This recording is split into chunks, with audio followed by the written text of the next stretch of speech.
morning, everybody. Joe with the Pierce Brothers. Today we're taking a look at the Savage 1911. These are pretty new still. This is the railed version. They do a railed, non-railed, and then a black and stainless version. So we put quality of free rounds through this thing now, and so far very good.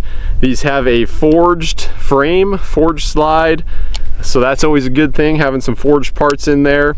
And really, these are a pretty quality 1911 for the money. MSRP is pretty high, but street price is actually pretty dang good on these. So picked this up at Cabela's not too long ago. As you can see, it's kind of a modern looking 1911 with the nice aggressive slide serrations. It's got some Novak sights. It's a mostly blacked out rear with a tritium kind of lower, I don't know what you'd call that, and then a tritium front sight, so you do get night sights out of there. I added some grip tape here in the front because it does not have front strap checkering. But when we got this on our Patreon, we threw up a video. We put about 300 rounds through it that first day, and we did a little, Jake helped me do a little tuning on the extractor because Jake's the 1911 expert. But it's been running really, really well for us. So we got her tuned in real good, and today we're just going to do kind of a full review on it and talk about, well, how awesome it is for the money. So first thing we're going to do is test some Hornady hollow points through it.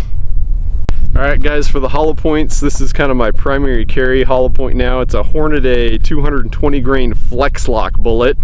So reliable expansion even with thick, heavy clothing. This 1911 ships with 2 of these magazines. I don't know the maker, there's no mark on them, other than it has the Savage logo on the side. The patent number though is similar to a lot of 1911 mags you get out there. So decent magazines though, they functioned well. The only issue we had with this really when we first got it out and shot, which you'll see in that video on Patreon, is we were shooting some Sig Sauer hollow points through it and had a couple of failures to extract. And those were a plus P load, and Jake, well, we tested the extractor and it was just a little light, so we increased the tension on the extractor. Initially went a little too tight, and then we got it toned in just where we wanted it. So it's been functioning really well since then. But yeah, I mean, out of those first, I don't know, it's probably 80 rounds, we just had 2 malfunctions, I think. Is that right, Jake? Yeah, 2. Yeah, they're failures to eject. Yeah, so failures to eject. The extractor just came off the case completely, and the case stuck in there. So, and it came out of the chamber, but it was just sitting in there and kind of jammed up the gun. So that's when we dove into, okay, what's going on. With normal just ammo, it didn't have an issue, but as soon as you shot some plus P loads, that extra power caused that extractor to just pop right off the rim. So we're gonna test these hollow points here, as these are my primary defensive rounds.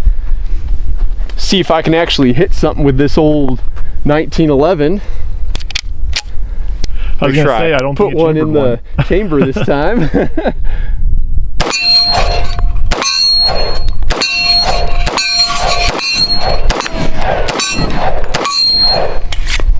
So far so good. We're gonna put a second magazine through. But yeah, I mean, for the money, I think MSRP on these is like $14.99. Got it at Cabela's for just over 900 bucks. So pretty dang good price in my opinion for what you're getting. You get the rail, which is just a regular Picatinny rail. It's compatible with other railed 1911 holsters, so it's not anything weird like Sig does with their oversized rail. Me personally, I like the modern kind of look with the aggressive slide serrations. I just kind of prefer that. It does have an ambidextrous safety as well. I like the Novak sights. They're nice sights in my opinion.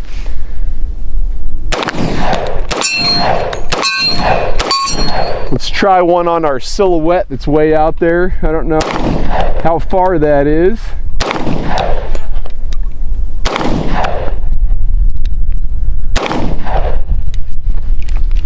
Nope, I failed. So if you're further away than close, I would not get you. I don't know how far that is, maybe 100 yards.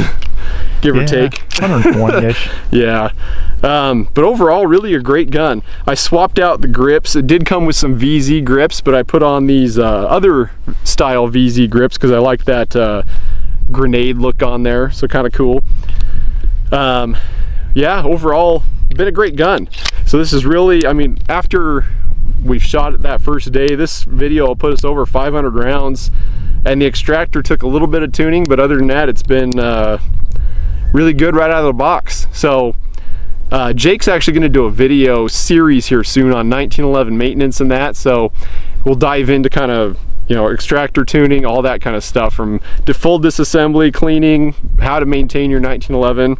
So stay tuned for that if you're curious on how to tune an extractor.